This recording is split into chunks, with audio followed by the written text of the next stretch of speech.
জয়, নির্বাচন কর্মকর্তাদের অবস্থান কর্মসূচি কেমন চলছে সে বিষয়ে বিস্তারিত জানাবেন। ধন্যবাদ লাইবা আপনাকে। আপনি দেখতে পাচ্ছেন ইসির কর্মকর্তারা কিন্তু তারা রাস্তায় নেমে কিন্তু আমরা দেখছি এখানে তাদের কর্মবিরতি তারা পালন করছে। আমরা একটু কথা বলতে চাচ্ছি। আমার পাশে আছেন সিনিয়র নির্বাচনী অফিসার আছেন বসির। আমি একটু জানতে চাচ্ছি আপনাদের কী দাবি নিয়ে আপনারা রাস্তায় দাঁড়িয়েছেন।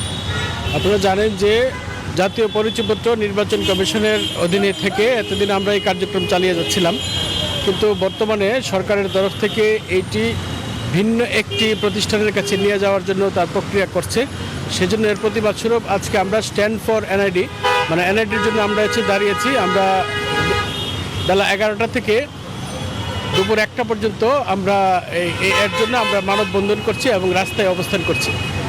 অনেক ধন্যবাদ। দেখতে পাচ্ছেন দীর্ঘ লাইন আমরা দেখতে পাচ্ছি, কর্মকর্তাদের অবস্থান কিন্তু দেখতে পাচ্ছেন।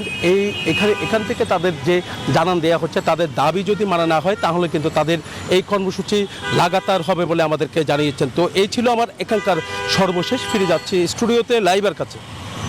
এই ঈদে জামা জুতো অ্যাক্সেসরিজের ডিসকাউন্ট